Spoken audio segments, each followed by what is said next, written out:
ನಮಸ್ಕಾರ. ಮುಖ್ಯಾಂಶಗಳು. ಕೋಲಾರ ಚಿನ್ನದ ಗಣಿ ಪ್ರದೇಶದಲ್ಲಿ ಕೈಗಾರಿಕಾ ಪಾರ್ಕ್ ನಿರ್ಮಾಣಕ್ಕೆ ಕೇಂದ್ರದ ಪರಿಶೀಲನೆ ನಂತರ ಸೂಕ್ತ ಕ್ರಮ. ಗಣಿ ಗುತ್ತಿಗೆಗೆ ಸಂಬಂಧಿಸಿದ ಸಮಸ್ಯೆಗಳಿಗೆ ಶೀಘ್ರ ಪರಿಹಾರ. ಪ್ರಹ್ಲಾದ್ ಜೋಶಿ ಭರವಸೆ. ಶಿಕ್ಷಕರ ಸುಸೂತ್ರ ವರ್ಗಾವಣೆಗೆ ಶಿಕ್ಷಕ ಮಿತ್ರ ಮೊಬೈಲ್ ಆಪ್ ಬಿಡುಗಡೆ. ಕಚೇರಿಗಳಿಗೆ ಶಿಕ್ಷಕರ ಅಲೆದಾಟಕ್ಕೆ ಇತಿಶ್ರೀ. ಮುಖ್ಯಮಂತ್ರಿ ಬಿಎಸ್ ಯಡಿಯೂರಪ್ಪ. ರಾಜ್ಯದ 11 ಕಡೆ ಕೈಗಾರಿಕಾ ಕ್ಲಸ್ಟರ್ ನಿರ್ಮಾಣಕ್ಕೆ ಒತ್ತು. ಬೆಂಗಳೂರು ಹೊರತುಪಡಿಸಿ ಉಳಿದೆಡೆ ಕೈಗಾರಿಕೆಗಳ ಅಭಿವೃದ್ಧಿಗೆ ಕ್ರಮ. ಜಗದೀಶ್ ಶೆಟ್ಟರ್. ರಾಜ್ಯದಲ್ಲಿ ಜೆಇಇ ನೀಟ್ ಪರೀಕ್ಷೆ ನಡೆಸಲು ಪೂರಕ ವಾತಾವರಣ. ಸರ್ಕಾರಿ ಶಾಲೆಗಳಿಗೆ ವಿದ್ಯಾರ್ಥಿಗಳ ದಾಖಲು ಪ್ರಮಾಣ ಹೆಚ್ಚಳ. ಎಸ್ ಸುರೇಶ್ ಕುಮಾರ್. ರಾಜ್ಯದ ಗಣಿ ಮತ್ತು ಭೂವಿಜ್ಞಾನ ಇಲಾಖೆ ಸಂಬಂಧಿಸಿದ ಯೋಜನೆಗಳ ಕುರಿತು ಮುಖ್ಯಮಂತ್ರಿ ಬಿಎಸ್ ಯಡಿಯೂರಪ್ಪ ಕೇಂದ್ರ ಗಣಿ ಮತ್ತು ಕಲ್ಲಿದ್ದಲು ಖಾತೆ ಸಚಿವ ಪ್ರಹ್ಲಾದ್ ಜೋಶಿ ಅವರೊಂದಿಗೆ ಬೆಂಗಳೂರಿನಲ್ಲಿ ಇಂದು ಉನ್ನತ ಮಟ್ಟದ ಸಭೆ ನಡೆಸಿದರು.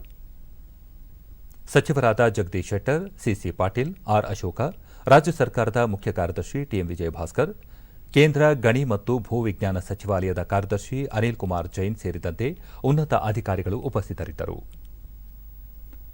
ನಂತರ ಕೇಂದ್ರ ಸಚಿವ ಪ್ರಹ್ಲಾದ್ ಜೋಶಿ ಕೋಲಾರ ಜಿಲ್ಲೆಯ ಬಂಗಾರುಪೇಟೆ ತಾಲೂಕಿನ ಭಾರತ್ ಗೋಲ್ಡ್ ಮೈನ್ಸ್ ಲಿಮಿಟೆಡ್ ಸಂಸ್ಥೆಗೆ ಸೇರಿದ ಸುಮಾರು 12,000 ಎಕರೆ ಭೂಮಿ ಪೈಕಿ 3,200 ಎಕರೆ ಪ್ರದೇಶವನ್ನು ಕೈಗಾರಿಕೆಗಳ ಅಭಿವೃದ್ಧಿಗೆ ನೀಡುವ ಕುರಿತು ಚರ್ಚಿಸಲಾಗಿದೆ.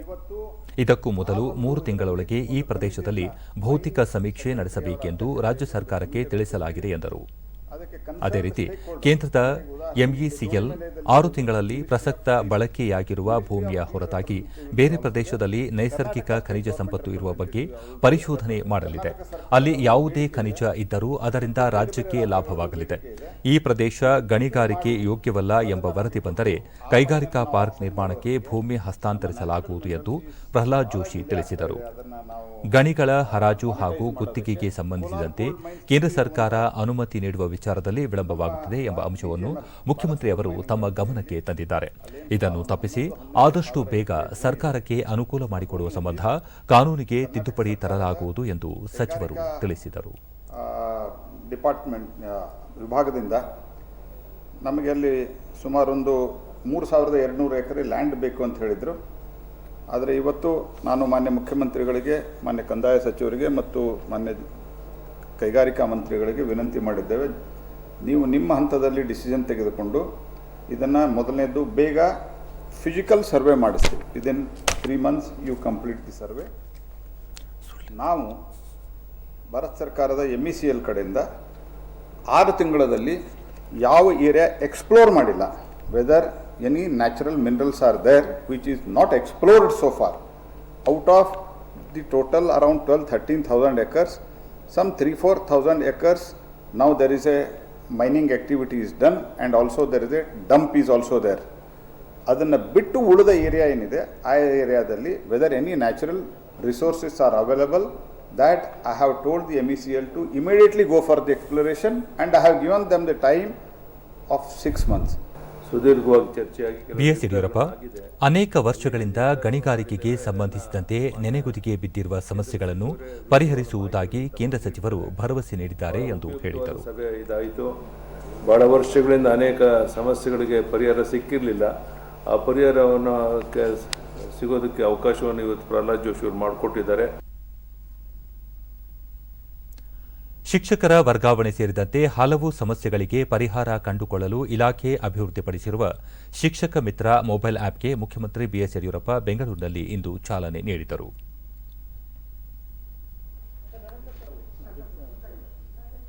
ಇದೇ ವೇಳೆ ಮುಖ್ಯಮಂತ್ರಿ ಪ್ರಾಥಮಿಕ ಮತ್ತು ಪ್ರೌಢಶಿಕ್ಷಣ ಸಚಿವ ಎಸ್ ಸುರೇಶ್ ಕುಮಾರ್ ಅವರ ಕಾರ್ಯವೈಖರಿ ಕುರಿತು ನಾಡಿನ ಹಲವಾರು ಲೇಖಕರು ಬರೆದಿರುವ ವಿದ್ಯಾ ವಿನೀತ ಹಾಗೂ ಸಚಿವರು ವಿವಿಧ ಪತ್ರಿಕೆಗಳಿಗೆ ಬರೆದಿರುವ ಅಂಕಣಗಳನ್ನು ಒಳಗೊಂಡ ಶಿಕ್ಷಣ ಯಾತ್ರೆ ಪುಸ್ತಕವನ್ನು ಲೋಕಾರ್ಪಣೆಗೊಳಿಸಿದರು. ಸಚಿವ ಸುರೇಶ್ ಕುಮಾರ್, ವಿಧಾನ ಪರಿಷತ್ ಸದಸ್ಯರಾದ ವೈಎ ನಾರಾಯಣಸ್ವಾಮಿ, ಅರುಣ್ ಶಹಾಪುರ್, ಇಲಾಖೆ ಪ್ರಧಾನ ಕಾರ್ಯದರ್ಶಿ ಉಮಾಶಂಕರ್ ಮತ್ತಿತರರು ಉಪಸ್ಥಿತರಿದ್ದರು. ನಂತರ ಯಡಿಯೂರಪ್ಪ ಶಿಕ್ಷಕ ಮಿತ್ರ ಮೊಬೈಲ್ ಆಪ್ ಮೂಲಕ ಶಿಕ್ಷಕರು ತಮ್ಮ ಸೇವಾ ವಿಷಯ ಹಾಗೂ ಸಮಸ್ಯೆಗಳಿಗೆ ಕಾಲಮಿತಿಯಲ್ಲಿ ಪರಿಹಾರ ಕಂಡುಕೊಳ್ಳಬಹುದಾಗಿದೆ. ಇದರಿಂದ ಶಿಕ್ಷಕರು ಕಚೇರಿಗಳಿಗೆ ಅಲೆದಾಡುವುದಕ್ಕೆ ಇತಿಶ್ರೀ ಹಾಡಲಾಗಿದೆ.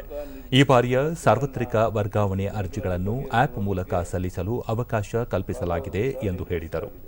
ಶಿಕ್ಷಣ ಇಲಾಖೆ ಕೈಗೊಂಡಿರುವ ಹಲವಾರು ಕ್ರಮಗಳಿಂದ ವಿದ್ಯಾರ್ಥಿಗಳು ಸರ್ಕಾರಿ ಶಾಲೆಗಳಿಗೆ ಹೆಚ್ಚಿನ ಸಂಖ್ಯೆಯಲ್ಲಿ ದಾಖಲಾಗುತ್ತಿರುವುದು ಉತ್ತಮ ಬೆಳವಣಿಗೆಯಾಗಿದೆ.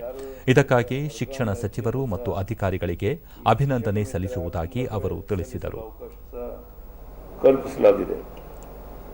ಶಿಕ್ಷಣ ಸಚಿವ ಶ್ರೀ ಎಸ್ ಸುರೇಶ್ ಕುಮಾರ್ ಅವರ ಕುರಿತು ನಾಡಿನ ಹಲವಾರು ಲೇಖಕರು ಬರೆದಿರುವ ವಿಮರ್ಶಾ ಕೃತಿ ವಿದ್ಯಾವಿನೀತ, ಶಿಕ್ಷಣ ಸಚಿವರಾದ ನಂತರ ಇಲಾಖೆಯ ಕುರಿತು ಆಯಾ ಸಂದರ್ಭದಲ್ಲಿ ತಾವು ನಾಡಿನ ವಿವಿಧ ಪತ್ರಿಕೆಗಳಿಗೆ ಬರೆದ ಲೇಖನಗಳ ಸಂಗ್ರಹ ಶಿಕ್ಷಣ ಯಾತ್ರೆ ಪುಸ್ತಕದ ಲೇಖನಗಳು ಸಹ ಶಿಕ್ಷಕರಿಗೆ, ಪೋಷಕರಿಗೆ, ನಾಡಿನ ಜನರಿಗೆ, ವಿಶೇಷವಾಗಿ ವಿದ್ಯಾರ್ಥಿಗಳಿಗೆ ಮಾರ್ಗದರ್ಶಿಯಾಗಿದೆ. ಸರ್ಕಾರ ಶಿಕ್ಷಣ ಇಲಾಖೆಯಲ್ಲಿ ತೆಗೆದುಕೊಂಡ ಅನೇಕ ಕ್ರಮಗಳಿಂದ ಅನೇಕ ಮಕ್ಕಳು ಖಾಸಗಿ ಶಾಲೆಗಳಿಂದ ಸರ್ಕಾರಿ ಶಾಲೆಗಳಿಗೆ ಬರಲು ಇಚ್ಛಿಸ್ತಾ ಇರುವಂಥದ್ದು, ಹೆಚ್ಚು ಸಂಖ್ಯೆಯಲ್ಲಿ ಸರ್ಕಾರಿ ಶಾಲೆಗಳಲ್ಲಿ ದಾಖಲು ಮಾಡಿಕೊಳ್ತಾ ಇರುವಂಥದ್ದು ಇದು ಒಳ್ಳೆಯ ಒಂದು ಬೆಳವಣಿಗೆ. ಅದಕ್ಕೆ ಸುರೇಶ್ ಕುಮಾರ್ ಅವರಿಗೆ ನಾನು ವಿಶೇಷವಾಗಿ ಇಲಾಖೆಯ ಎಲ್ಲ ಹಿರಿಯ ಅಧಿಕಾರಿಗಳಿಗೆ ಅಭಿನಂದನೆಯನ್ನು ಸಲ್ಲಿಸುತ್ತೇನೆ. 98% ಮಕ್ಕಳು ಬಂದು ಹಾಜರಾಗಿದ್ದಾರೆ. ಸಚಿವ ಸುರೇಶ್ ಕುಮಾರ್, ಶಿಕ್ಷಕರ ವರ್ಗಾವಣೆ ಅತ್ಯಂತ ಪಾರದರ್ಶಕ ಹಾಗೂ ಶಿಕ್ಷಕ ಸ್ನೇಹಿಯಾಗಿ ನಡೆಯಲು ಪ್ರತ್ಯೇಕ ಕಾನೂನನ್ನು ಜಾರಿಗೆ ತರಲಾಗಿದ್ದು, ಸೆಪ್ಟೆಂಬರ್ನಿಂದ ವರ್ಗಾವಣೆ ಪ್ರಕ್ರಿಯೆ ಪ್ರಾರಂಭವಾಗಲಿದೆ ಎಂದರು. ನಾನು ನೀಡ್ತೀನಿ, ಅವರಿಗೆ ಅರ್ಪಿಸ್ತೀನಿ. ಯಾಕಂದ್ರೆ ಶಿಕ್ಷಣ ಇಲಾಖೆಯಲ್ಲಿ ಈ ಟ್ರಾನ್ಸ್ಫರ್ದೇ ಬಹಳ ಒಂದು ದೊಡ್ಡ ಸಮಸ್ಯೆ ಇದ್ದಿದ್ದು. ಅದಕ್ಕೆ ಎಲ್ಲರ ಸಹಾಯದಿಂದ ನಾವು ಒಂದು ಶಿಕ್ಷಕ ಸ್ನೇಹಿ ಪಾರದರ್ಶಕ ಶಿಕ್ಷಕರ ವರ್ಗಾವಣೆಯ ಒಂದು ಕಾನೂನನ್ನು ಕೂಡ ಇವತ್ತು ತಂದಿದ್ದೀವಿ. ಅದು ಸೆಪ್ಟೆಂಬರ್ನಲ್ಲಿ ಈ ವರ್ಗಾವಣೆ ಪ್ರಕ್ರಿಯೆಯನ್ನು ಕೂಡ ಪ್ರಾರಂಭ ಆಗುತ್ತೆ ಅಂತ ಎಲ್ಲರಿಗೂ ಕೂಡ ತಿಳಿಸಕ್ಕೆ ನಾನು ಇಷ್ಟಪಡ್ತೀನಿ. ಕೈಗಾರಿಕಾ ಇಲಾಖೆಯಲ್ಲಿ ಕಳೆದೊಂದು ವರ್ಷದಲ್ಲಿ ಆಗಿರುವ ಸಾಧನೆ ಮತ್ತು ಸುಧಾರಣಾ ಕ್ರಮಗಳ ಕುರಿತು ಕೈಪಿಡಿಯೊಂದನ್ನು ಹೊರತರಲಾಗಿದ್ದು, ರಾಜ್ಯದಲ್ಲಿ ಕೈಗಾರಿಕೆಗಳಿಗೆ ಪ್ರೋತ್ಸಾಹ ನೀಡಲು ಕೈಗೊಂಡಿರುವ ಎಲ್ಲ ಕ್ರಮಗಳ ಕುರಿತ ಮಾಹಿತಿ ಅಡಕವಾಗಿದೆ ಎಂದು ಕೈಗಾರಿಕಾ ಸಚಿವ ಜಗದೀಶ್ ಶೆಟ್ಟರ್ ಬೆಂಗಳೂರಿನಲ್ಲಿ ಇಂದು ತಿಳಿಸಿದ್ದಾರೆ.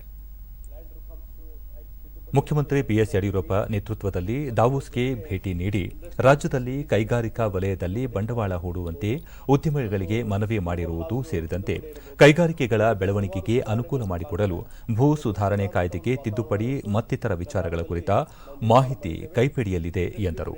ಕೈಗಾರಿಕಾ ವಲಯದಲ್ಲಿ ಇಡೀ ದೇಶದಲ್ಲಿ ಮುಂಚೂಣಿಯಲ್ಲಿರುವ 4-5 ರಾಜ್ಯಗಳ ಸಾಲಿನಲ್ಲಿ ಕರ್ನಾಟಕವು ಒಂದಾಗಿದ್ದು, ಮುಂಬರುವ ದಿನಗಳಲ್ಲಿ ಅಗ್ರಸ್ಥಾನಕ್ಕೆ ತಲುಪಬೇಕೆಂಬ ಗುರಿ ಹೊಂದಲಾಗಿದೆ. ಹೊಸ ಕೈಗಾರಿಕಾ ನೀತಿ ಅನ್ವಯ ಬೆಂಗಳೂರು ಹೊರತುಪಡಿಸಿ ರಾಜ್ಯದ 2 ಮತ್ತು 3ನೇ ದರ್ಜೆಯ ನಗರಗಳಲ್ಲಿ ಕೈಗಾರಿಕೆಗಳ ಸ್ಥಾಪನೆಗೆ ವಿಶೇಷ ಒತ್ತು ನೀಡಲು ನಿರ್ಧರಿಸಲಾಗಿದೆ. 11 ಕೈಗಾರಿಕಾ ಕ್ಲಸ್ಟರ್ಗಳು ಹಾಗೂ ಕೈಗಾರಿಕಾ ಟೌನ್ಶಿಪ್ಗಳ ನಿರ್ಮಾಣಕ್ಕೆ ಕಾರ್ಯಕ್ರಮ ರೂಪಿಸಲಾಗಿದೆ ಎಂದರು. ಕೈಗಾರಿಕೆಗಳ ಸ್ಥಾಪನೆಗಾಗಿ ತಮ್ಮ ಭೂಮಿಯನ್ನು ನೀಡಿರುವ ರೈತರಿಗೆ ಕಾಲಮಿತಿಯೊಳಗೆ ಸೂಕ್ತ ಪರಿಹಾರ ನೀಡಲು ನಿರ್ಧರಿಸಲಾಗಿದೆ. ಲಾಕ್ಡೌನ್ ಸಂದರ್ಭದಲ್ಲೂ ಕೈಗಾರಿಕಾ ವಲಯಕ್ಕೆ ಹೆಚ್ಚಿನ ಬಂಡವಾಳ ಹರಿದು ಬಂದಿದೆ.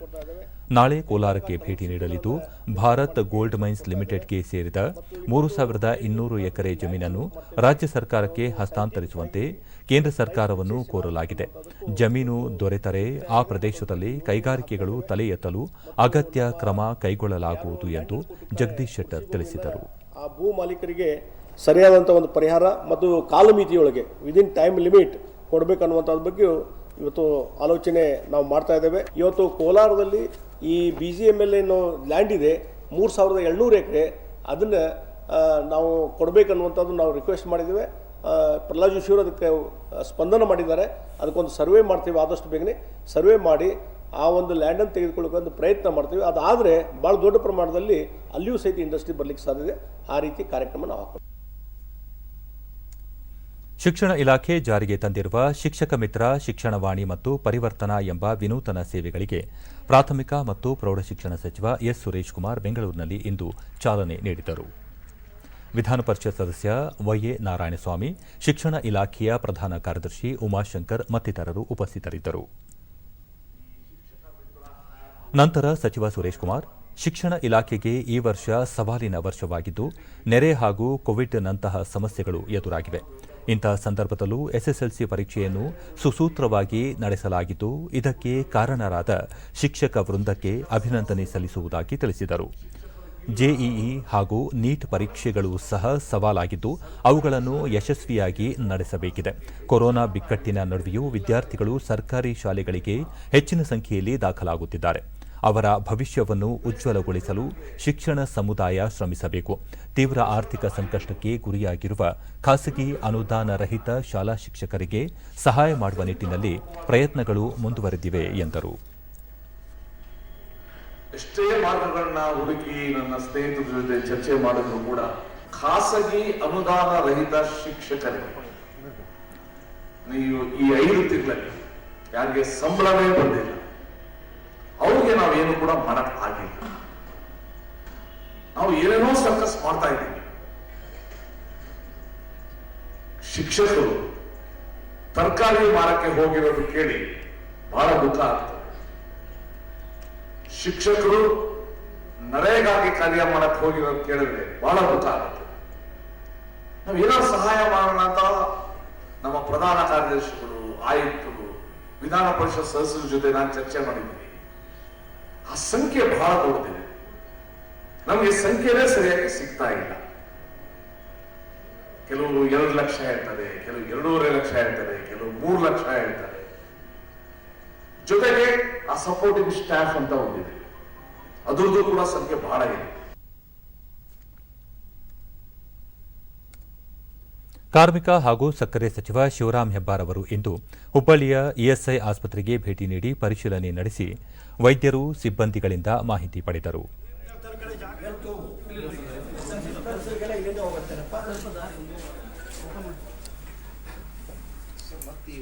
ಬಳಿಕ ಮಾಧ್ಯಮಗಳೊಂದಿಗೆ ಅವರು ರಾಜ್ಯದಲ್ಲಿ ಈಗಾಗಲೇ 150 ನೂತನ ವೈದ್ಯರ ನೇಮಕ ಮಾಡಲಾಗಿದ್ದು, ಈ ಪೈಕಿ 11 ವೈದ್ಯರನ್ನು ಹುಬ್ಬಳ್ಳಿ ಇಎಸ್ಐ ಆಸ್ಪತ್ರೆ ಸೇವೆಗೆ ನಿಯೋಜಿಸಲಾಗಿದೆ. ವೈದ್ಯರು, ವೈದ್ಯಕೀಯ ತಾಂತ್ರಿಕ ಸಿಬ್ಬಂದಿ ನೇಮಕಾತಿ ಕುರಿತಂತೆ ಸೆಪ್ಟೆಂಬರ್ 4 ಮತ್ತು 5ರಂದು ಬೆಂಗಳೂರಿನಲ್ಲಿ ನಡೆಯಲಿರುವ ಸಭೆಯಲ್ಲಿ ಮುಖ್ಯಮಂತ್ರಿಯವರೊಂದಿಗೆ ಚರ್ಚಿಸಲಾಗುವುದು ಎಂದು ತಿಳಿಸಿದರು. ರಾಜ್ಯದಲ್ಲಿರುವ ಆಸ್ಪತ್ರೆ ಹಾಗೂ ಔಷಧಿ ವಿತರಣಾ ಕೇಂದ್ರಗಳಲ್ಲಿ ಅತ್ಯುತ್ತಮ ಗುಣಮಟ್ಟದ ಔಷಧಿಗಳು ಲಭ್ಯವಿದೆ. ಇದಕ್ಕಾಗಿ ಸರ್ಕಾರ ವಾರ್ಷಿಕ 450 ಕೋಟಿ ರೂಪಾಯಿ ಖರ್ಚು ಮಾಡುತ್ತಿದೆ. ರಾಜ್ಯದ ಇಎಸ್ಐ ಆಸ್ಪತ್ರೆಗಳಲ್ಲಿನ ಸಮಸ್ಯೆಗಳನ್ನು ಬಗೆಹರಿಸುವ ನಿಟ್ಟಿನಲ್ಲಿ ಸುಮಾರು 21 ಜಿಲ್ಲೆಗಳಿಗೆ ಭೇಟಿ ನೀಡಲಾಗಿದೆ ಎಂದು ತಿಳಿಸಿದರು. ಇಎಸ್ಐ ಡಾಕ್ಟರ್ಗಳಿಗೆ ಇಲ್ಲಿರ್ತಕ್ಕಂಥ ಸಿಬ್ಬಂದಿಗೆ ಕೊಡ್ತಕ್ಕಂಥ ವೇತನವೂ ಸರ್ಕಾರದ್ದೇ, ಆರೋಗ್ಯ ಇಲಾಖೆ ಕೊಡ್ತಕ್ಕಂಥ ಈ ವೇತನವೂ ಕೂಡ ಸರ್ಕಾರದ್ದೇ. ನಮ್ಮ ಮೂಲಭೂತ ಉದ್ದೇಶ, ನಮ್ಮ ಸರ್ಕಾರದ ಮೂಲಭೂತ ಉದ್ದೇಶ ಬಡವರಿಗೆ ನಿಶ್ಚಿತ ಸಮಯದಲ್ಲಿ ಬೇಕಾದಂಥ ಮೂಲಭೂತ ಸೌಕರ್ಯಗಳು, ಔಷಧಿಗಳು ಸಿಗಬೇಕು, ಇದು ನಮ್ಮ ಉದ್ದೇಶ.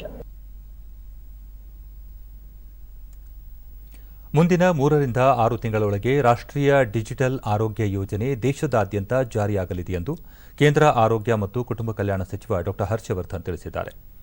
ಆರೋಗ್ಯ ಸೇವೆಗಳ ಕುರಿತು ಸಂವಾದ ಕಾರ್ಯಕ್ರಮದಲ್ಲಿ ಪಾಲ್ಗೊಂಡಿದ್ದ ಅವರು, ಪ್ರಧಾನಿ ನರೇಂದ್ರ ಮೋದಿ ಅವರು ಸ್ವಾತಂತ್ರ್ಯೋತ್ಸವ ಭಾಷಣದಲ್ಲಿ ಪ್ರಕಟಿಸಿರುವ ರಾಷ್ಟ್ರೀಯ ಡಿಜಿಟಲ್ ಆರೋಗ್ಯ ಯೋಜನೆ ಸದ್ಯ 6 ಕೇಂದ್ರಾಡಳಿತ ಪ್ರದೇಶಗಳಲ್ಲಿ ಜಾರಿಗೆ ಬಂದಿದೆ. ನೋಂದಣಿ ಕಾರ್ಯಕ್ರಮ ಚಾಲ್ತಿಯಲ್ಲಿದೆ ಎಂದು ತಿಳಿಸಿದರು.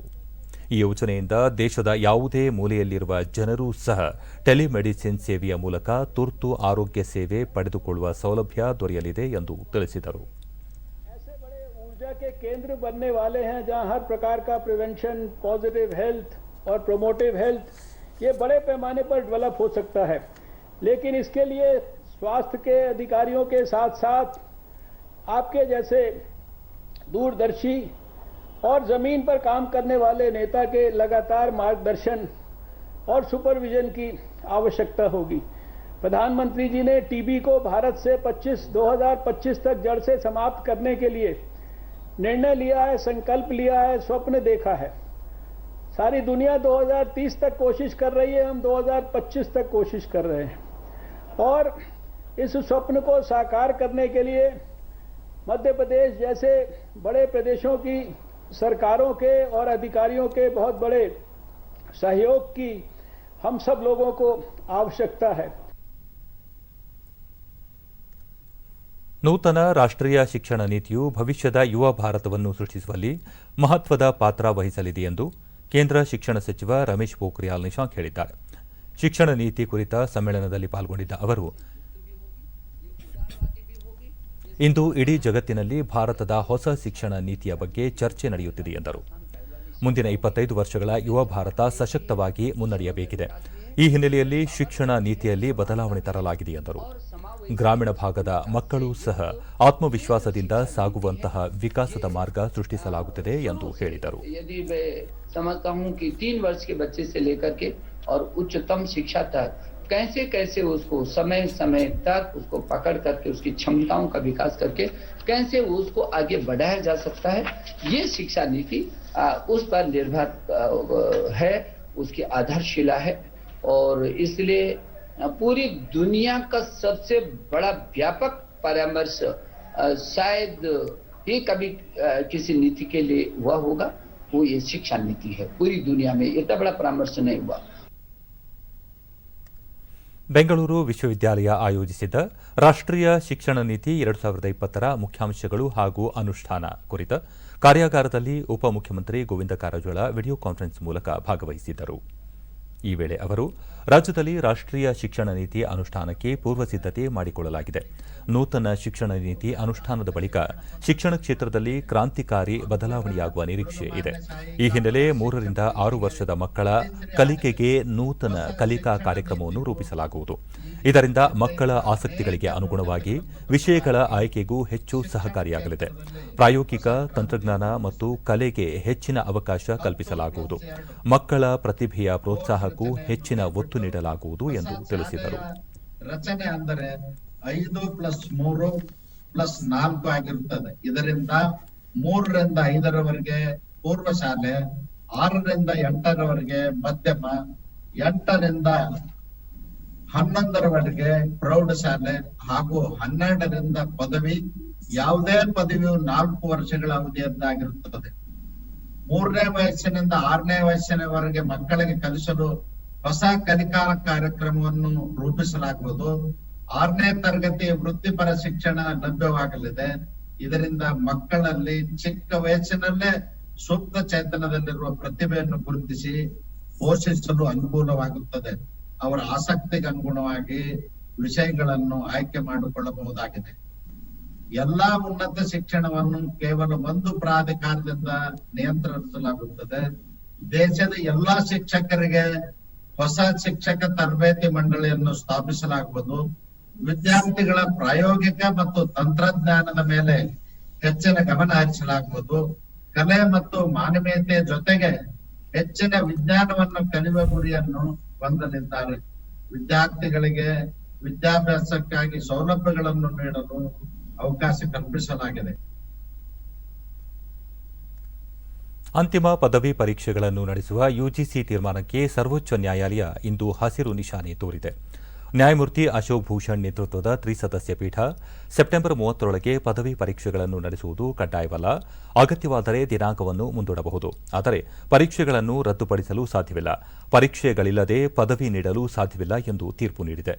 ವಿಶ್ವವಿದ್ಯಾಲಯ ಧನ ಸಹಾಯ ಆಯೋಗ ಯುಜಿಸಿ ಸೆಪ್ಟೆಂಬರ್ 30ರೊಳಗೆ ಅಂತಿಮ ಪದವಿಯ ಎಲ್ಲ ಪರೀಕ್ಷೆಗಳನ್ನು ನಡೆಸಬೇಕೆಂದು ಕಳೆದ ಜುಲೈ 6ರಂದು ಸುತ್ತೋಲೆ ಮೂಲಕ ನಿರ್ದೇಶನ ನೀಡಿತು. ಆದರೆ ಕೋವಿಡ್-19 ಹಿನ್ನೆಲೆಯಲ್ಲಿ ಈ ಪರೀಕ್ಷೆಗಳನ್ನು ರದ್ದುಪಡಿಸಬೇಕೆಂದು ಕೋರಿ ಅನೇಕ ಅರ್ಜಿಗಳು ನ್ಯಾಯಾಲಯದಲ್ಲಿ ಸಲ್ಲಿಕೆಯಾಗಿದ್ದವು. ಈ ಅರ್ಜಿಗಳನ್ನು ಇಂದು ವಿಚಾರಣೆ ನಡೆಸಿದ ನ್ಯಾಯಾಲಯ ವಿದ್ಯಾರ್ಥಿಗಳ ಹಿತದೃಷ್ಟಿಯಿಂದ ವಿಶ್ವವಿದ್ಯಾಲಯಗಳು ಪರೀಕ್ಷೆ ನಡೆಸಬೇಕು, ಆದರೆ ಕೋವಿಡ್-19 ಸೋಂಕು ವ್ಯಾಪಕವಾಗಿರುವ ಕಾರಣದಿಂದ ವಿಪತ್ತು ನಿರ್ವಹಣಾ ಕಾಯ್ದೆ ಅಡಿಯಲ್ಲಿ ರಾಜ್ಯಗಳು ಪರೀಕ್ಷೆಗಳನ್ನು ಮುಂದೂಡಬಹುದು. ಬಳಿಕ ಯುಜಿಸಿಯೊಂದಿಗೆ ಸಮಾಲೋಚನೆ ನಡೆಸಿ ಪರೀಕ್ಷಾ ದಿನಾಂಕ ನಿಗದಿಪಡಿಸಬಹುದು ಎಂದು ಹೇಳಿದೆ.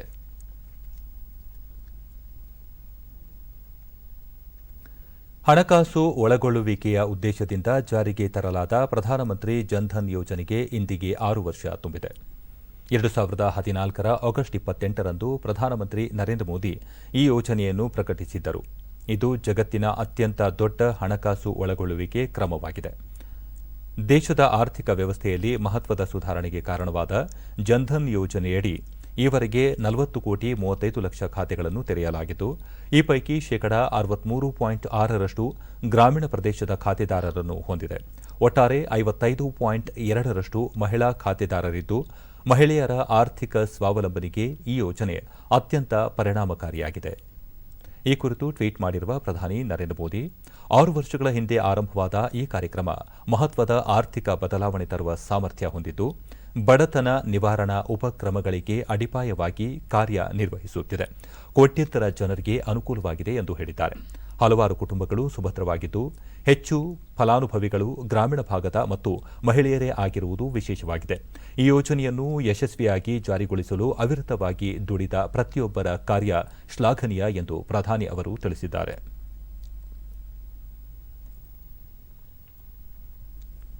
ಈ ಕುರಿತು ಟ್ವೀಟ್ ಮಾಡಿರುವ ಕೇಂದ್ರ ಹಣಕಾಸು ಸಚಿವೆ ನಿರ್ಮಲಾ ಸೀತಾರಾಮನ್, ಕಳೆದ 6 ವರ್ಷಗಳಲ್ಲಿ ಹಿಂದೆಂದೂ ಕಾಣದಷ್ಟು ಹಣಕಾಸು ಒಳಗೊಳ್ಳುವಿಕೆ ಉದ್ದೇಶವನ್ನು ಈ ಯೋಜನೆ ಈಡೇರಿಸಿದ್ದು, ಇದೀಗ ಸಾರ್ಥಕ 6 ವರ್ಷಗಳನ್ನು ಪೂರ್ಣಗೊಳಿಸಿದೆ ಎಂದು ಹೇಳಿದ್ದಾರೆ.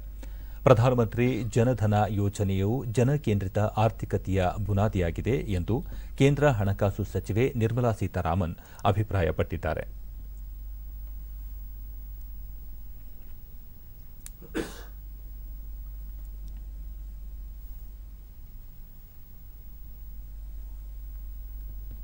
ಹಣಕಾಸು ಖಾತೆ ರಾಜ್ಯ ಸಚಿವ ಅನುರಾಗ್ ಠಾಕೂರ್, ಬ್ಯಾಂಕಿಂಗ್ ಸೌಲಭ್ಯ ಹೊಂದಿಲ್ಲದವರನ್ನು ಗುರುತಿಸಿ ಬ್ಯಾಂಕ್ ಖಾತೆ ಮಾಡಿಸಲಾಗಿದೆ. ದೇಶದ ಹಣಕಾಸು ವಾಸ್ತುಶಿಲ್ಪವನ್ನು ವಿಸ್ತರಿಸಿದ್ದು, ಅದರಲ್ಲೂ ಪ್ರಮುಖವಾಗಿ ಗ್ರಾಮೀಣ ಭಾಗದ ಮಹಿಳೆಯರನ್ನು ಈ ಯೋಜನೆ ವ್ಯಾಪ್ತಿಗೆ ತಂದಿರುವುದು ಮಹತ್ತರ ಬೆಳವಣಿಗೆಯಾಗಿದೆ ಎಂದು ಹೇಳಿದ್ದಾರೆ.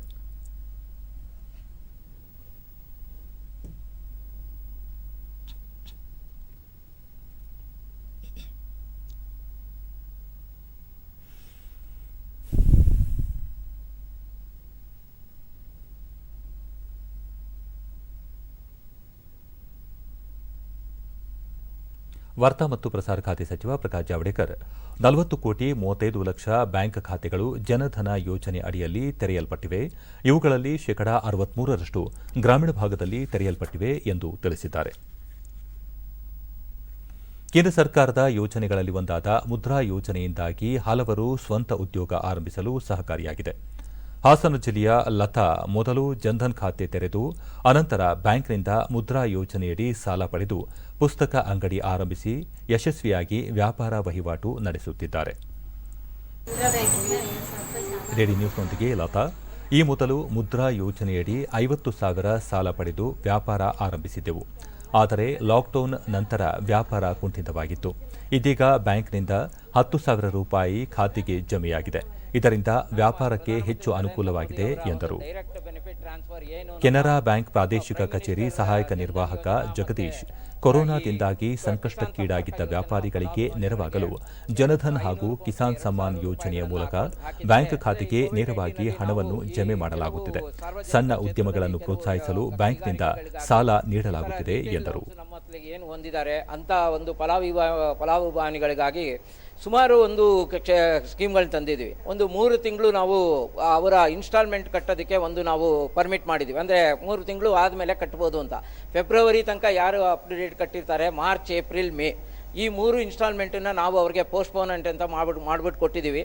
ಸೊ ಆ 3 ತಿಂಗಳಿಗೆ ನಾವೇನು ಅವ್ರಿಗೆ ಬಡ್ಡಿ ಆಗಲಿ ಏನಾಗೋದಿಲ್ಲ, ಜಸ್ಟ್ ಪೋಸ್ಟ್ಪೋನ್ಮೆಂಟ್ ಅಂತ ಮಾಡ್ತೀವಿ. ಪ್ರಧಾನಮಂತ್ರಿ ಸ್ವನಿಧಿ ಯೋಜನೆಯ ಬೀದಿ ವ್ಯಾಪಾರಿಗಳ ಆತ್ಮನಿರ್ಭರ ನಿಧಿ ಕುರಿತ ಆನ್ಲೈನ್ ವೇದಿಕೆಗೆ ಇಂದು ಚಾಲನೆ ನೀಡಲಾಗಿದೆ. ಇದರ ಮೂಲಕ ಪ್ರಧಾನಮಂತ್ರಿ ಸ್ವನಿಧಿ ಯೋಜನೆಯ ಸಂಪೂರ್ಣ ಮಾಹಿತಿ ಹಾಗೂ ನಗರಗಳ ಮಟ್ಟದಲ್ಲಿ ಆಗಿರುವ ಪ್ರಗತಿಯ ಬಗ್ಗೆ ಅರಿಯಬಹುದು. ಪಿಎಂ ಸ್ವನಿಧಿ ಯೋಜನೆ ಜೂನ್ 1ರಿಂದ ಆರಂಭವಾಗಿದೆ. ಜುಲೈ 2ರಿಂದ ಸ್ವನಿಧಿ ಪೋರ್ಟಲ್ ಅಸ್ತಿತ್ವಕ್ಕೆ ಬಂದ ಬಳಿಕ ಇದುವರೆಗೆ 7.15 ಲಕ್ಷ ಅರ್ಜಿಗಳನ್ನು ಸ್ವೀಕರಿಸಲಾಗಿದೆ ಹಾಗೂ 1.70 ಲಕ್ಷ ಮಂದಿಗೆ ಸಾಲ ನೀಡಲಾಗಿದೆ. ದೀರ್ಘಕಾಲದ ಅನಾರೋಗ್ಯದ ಹಿನ್ನೆಲೆಯಲ್ಲಿ ಜಪಾನ್ ಪ್ರಧಾನಿ ಶಿಂಜೋ ಅಬೆ ತಮ್ಮ ಸ್ಥಾನಕ್ಕೆ ರಾಜೀನಾಮೆ ಸಲ್ಲಿಸಿದ್ದಾರೆ. ಆರೋಗ್ಯ ಸಮಸ್ಯೆಗಳಿಂದಾಗಿ ಅಬೆ ಪ್ರಧಾನಿ ಹುದ್ದೆಯಿಂದ ಕೆಳಗಿಳಿಯುತ್ತಿರುವುದಾಗಿ ಜಪಾನ್ ರಾಷ್ಟ್ರೀಯ ಸುದ್ದಿವಾಹಿನಿ ಎನ್ಎಚ್ಕೆ ವರದಿ ಮಾಡಿತ್ತು. ಶಿಂಜೋ ಅಬೆ ಜಪಾನ್ನ ಸುದೀರ್ಘ ಅವಧಿಯ ಪ್ರಧಾನಮಂತ್ರಿ ಎನ್ನುವ ಹೆಗ್ಗಳಿಕೆಗೆ ಪಾತ್ರರಾಗಿದ್ದಾರೆ. ಕಳೆದ 10 ವರ್ಷಗಳಿಂದಲೂ ಅವರು ಕರುಳಿನ ಉರಿಯೂತದ ಸಮಸ್ಯೆಯಿಂದ ಬಳಲುತ್ತಿದ್ದಾರೆ ಎನ್ನಲಾಗಿದೆ. This is the second time that Abe is to leave the post over medical issues, stepping down in 2007 earlier because of his inflammatory bowel disease after only serving a year in office. He returned to the top job in 2012 after a landslide election win in the lower house. The 7-year tenure makes him Japan's longest serving leader ever. And Ramesh Ramachandran now joins us with more on the phone line. ಈ ಕುರಿತು ಪ್ರತಿಕ್ರಿಯಿಸಿರುವ ಪ್ರಧಾನಿ ನರೇಂದ್ರ ಮೋದಿ ತಮ್ಮ tweet ಸಂದೇಶದಲ್ಲಿ Shinzo Abe ಆರೋಗ್ಯ ಶೀಘ್ರ ಸುಧಾರಿಸಲಿ ಎಂದು ಹಾರೈಸಿದ್ದಾರೆ. ವಿಮಾನಗಳಲ್ಲಿ ಆಹಾರ ಪೂರೈಕೆ ಮಾಡಲು ಕೇಂದ್ರ ಸರ್ಕಾರ ಅನುಮತಿ ನೀಡಿದೆ. ಈ ಕುರಿತು ನಾಗರಿಕ ವಿಮಾನಯಾನ ನಿರ್ದೇಶನಾಲಯ ನಿಯಮಾವಳಿ ಪ್ರಕಟಿಸಿದೆ. ದೇಶೀಯ ವಿಮಾನಗಳಲ್ಲಿ ಮೊದಲೇ ಸಿದ್ಧಪಡಿಸಿಟ್ಟ ಆಹಾರ ಪೊಟ್ಟಣಗಳನ್ನು ವಿತರಿಸಬಹುದು ಹಾಗೂ ಅಂತಾರಾಷ್ಟೀಯ ವಿಮಾನಗಳಲ್ಲಿ ಬಿಸಿ ಆಹಾರ ಪೂರೈಸಬಹುದಾಗಿದೆ. ವಿಮಾನಗಳಲ್ಲಿ ಮಾಸ್ಕ್ ಧರಿಸಲು ನಿರಾಕರಿಸುವ ಪ್ರಯಾಣಿಕರಿಗೆ ಪ್ರಯಾಣವನ್ನು ನಿರಾಕರಿಸಲಾಗುವುದು. ಮೇ 25ರಿಂದಲೇ ವಿಮಾನ ಸಂಚಾರ ಆರಂಭವಾದರೂ ಕೋವಿಡ್-19 ಹಿನ್ನೆಲೆಯಲ್ಲಿ ಇದುವರೆಗೂ ಆಹಾರ ಪೂರೈಕೆಗೆ ಅವಕಾಶ ನೀಡಲಾಗಿರಲಿಲ್ಲ.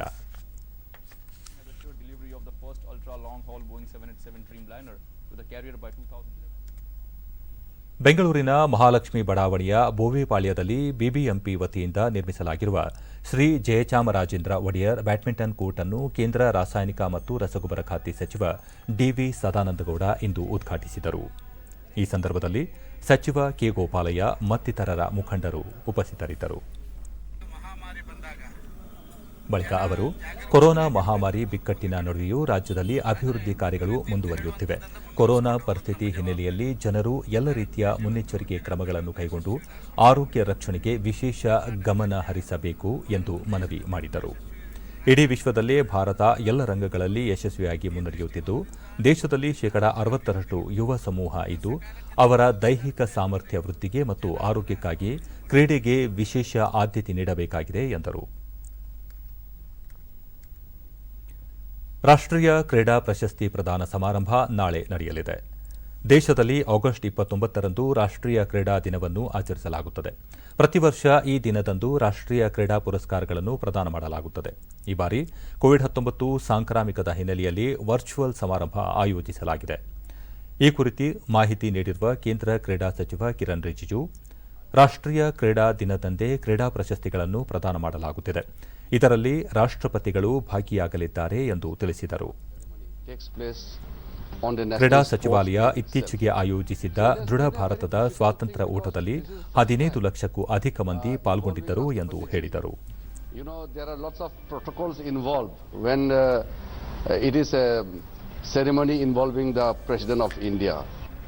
People have already participated in the freedom run, Fit India freedom run. So these are something which I can tell you a sign of new India, Fit India. And healthy people make healthy nation.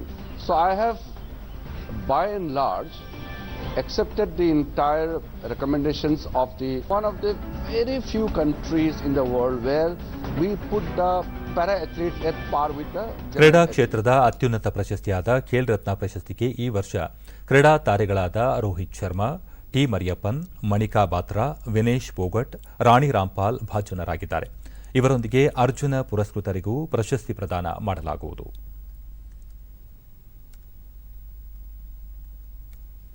ಕೊನೆಯಲ್ಲಿ ಮತ್ತೊಮ್ಮೆ ಮುಖ್ಯಾಂಶಗಳು. ಕೋಲಾರ ಚಿನ್ನದ ಗಣಿ ಪ್ರದೇಶದಲ್ಲಿ ಕೈಗಾರಿಕಾ park ನಿರ್ಮಾಣಕ್ಕೆ ಕೇಂದ್ರದ ಪರಿಶೀಲನೆ ನಂತರ ಸೂಕ್ತ ಕ್ರಮ, ಗಣಿ ಗುತ್ತಿಗೆಗೆ ಸಂಬಂಧಿಸಿದ ಸಮಸ್ಯೆಗಳಿಗೆ ಶೀಘ್ರ ಪರಿಹಾರ, ಪ್ರಹ್ಲಾದ್ ಜೋಶಿ ಭರವಸೆ. ಶಿಕ್ಷಕರ ಸುಸೂತ್ರ ವರ್ಗಾವಣೆಗೆ ಶಿಕ್ಷಕ ಮಿತ್ರ ಮೊಬೈಲ್ ಆಪ್ ಬಿಡುಗಡೆ, ಕಚೇರಿಗಳಿಗೆ ಶಿಕ್ಷಕರ ಅಲೆದಾಟಕ್ಕೆ ಇತಿಶ್ರೀ, ಮುಖ್ಯಮಂತ್ರಿ ಬಿಎಸ್ ಯಡಿಯೂರಪ್ಪ. ರಾಜ್ಯದ 11 ಕಡೆ ಕೈಗಾರಿಕಾ ಕ್ಲಸ್ಟರ್ ನಿರ್ಮಾಣಕ್ಕೆ ಒತ್ತು, ಬೆಂಗಳೂರು ಹೊರತುಪಡಿಸಿ ಉಳಿದೆಡೆ ಕೈಗಾರಿಕೆಗಳ ಅಭಿವೃದ್ಧಿಗೆ ಕ್ರಮ, ಜಗದೀಶ್ ಶೆಟ್ಟರ್. ರಾಜ್ಯದಲ್ಲಿ ಜೆಇಇ ನೀಟ್ ಪರೀಕ್ಷೆ ನಡೆಸಲು ಪೂರಕ ವಾತಾವರಣ, ಸರ್ಕಾರಿ ಶಾಲೆಗಳಿಗೆ ವಿದ್ಯಾರ್ಥಿಗಳ ದಾಖಲು ಪ್ರಮಾಣ ಹೆಚ್ಚಳ, ಎಸ್ ಸುರೇಶ್ ಕುಮಾರ್.